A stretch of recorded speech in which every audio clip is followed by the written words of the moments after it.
Hello, xin chào mọi người. Giờ này Chương chiều hát cho tăng mấy các bạn xem dân tộc mà hát các bạn. Các bạn ủng hộ Chương chiều các bạn nhé. Mình hát bài dân tộc thôi. Thì cái kinh mình không biết đâu. Hát bài dân tộc thôi. Dân tộc mình không biết bài dân tộc. Không biết ít chỉ chưa thôi. Các bạn thông cảm. Nhưng mà các bạn nghe nếu không được mình luôn lại mình cho mình hát hài hơn nữa. Các bạn xem thật nha.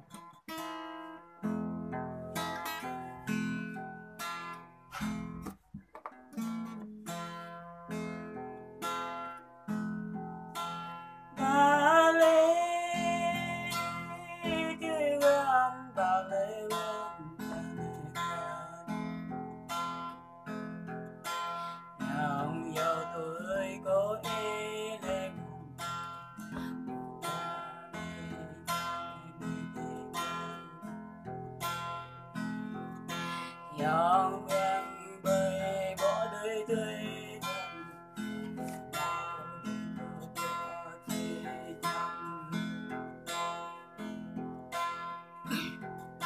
mãi mãi từ mãi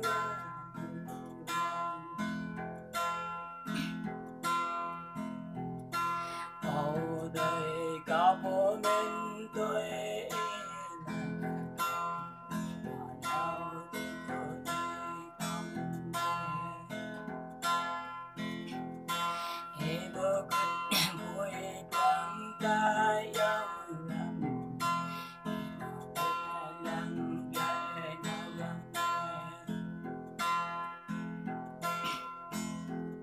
mãi mãi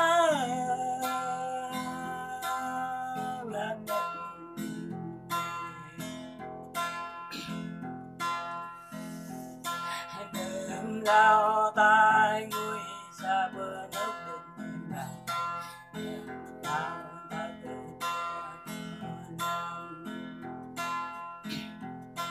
đừng lao cái nhân đi tung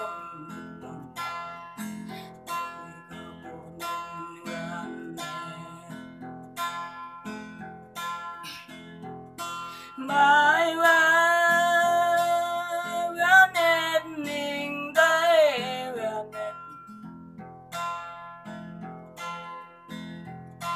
có bơ lỡ cha đừng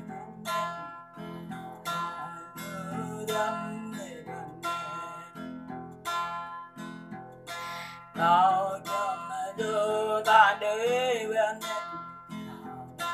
ta nói tâm để bên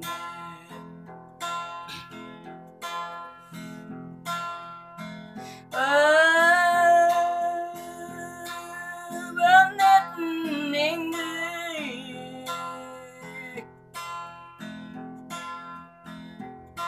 gạo lưng in ra nét niềm bên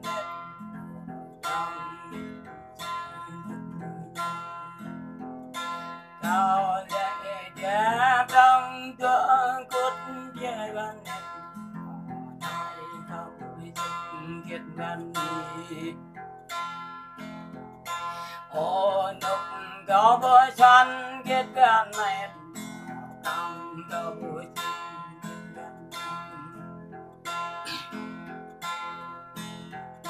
ô to đứng lao choang ta gần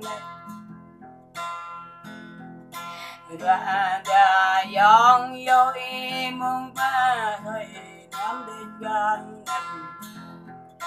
mong trong đây ô bên đen mất to thua mới gần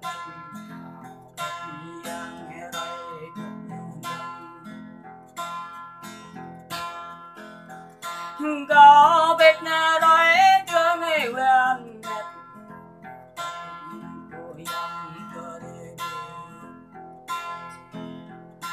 biết mày bơ quyết bôi băng dòng mày lê quen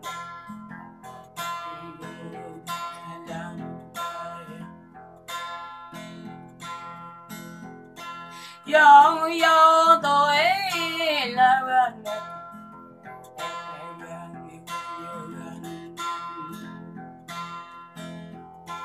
ô bằng gan beri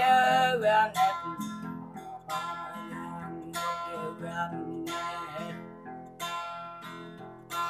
ô lộc cha lại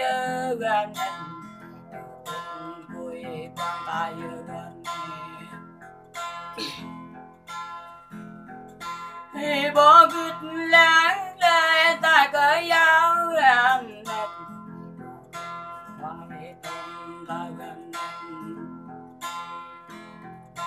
ô yang in ai gan sai cây gan ô người xa chân như gan ngăn xa như gan ô đời cao bó nên gan ghét này giờ ra bốn thao lừa gan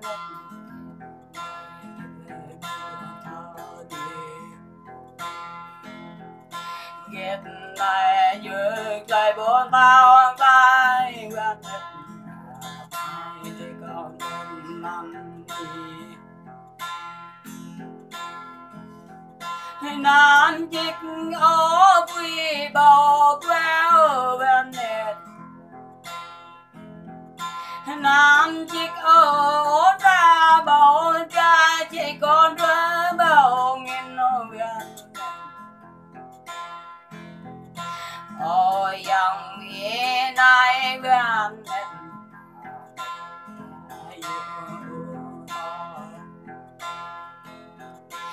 ô nét gà ngô chinh đa bên nét năng yên căn dư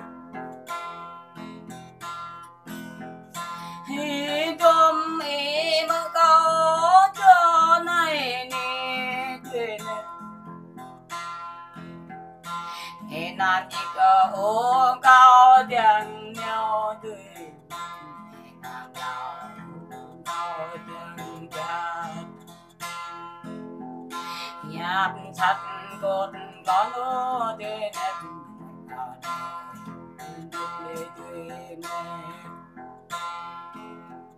với con neo chọc cho đời tươi đẹp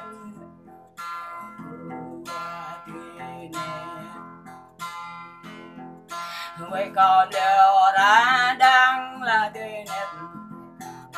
làng quê là tươi đẹp tươi đẹp gói vô biển ta quy chẳng tu bi yo đời nét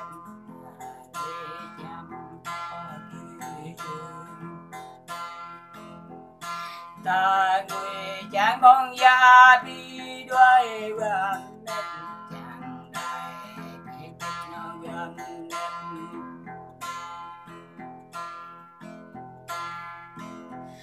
ô trời có bi đây trái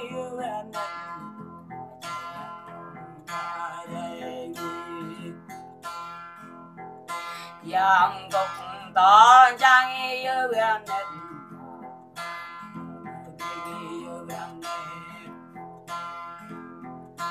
ô bên con mang yêu gan nét đây có bố gan nam về lệ ơi ơi làm rơi gan nét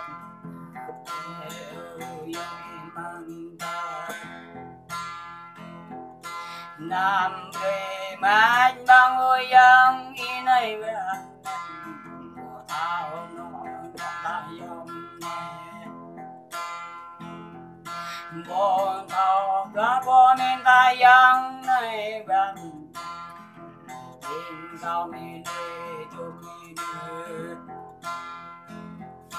cờ chi tôi ấm trong như về nét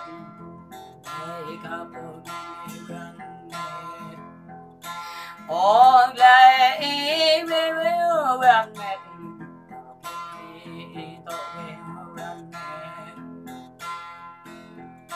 vậy ôi cho em lớn đôi với bạn mẹ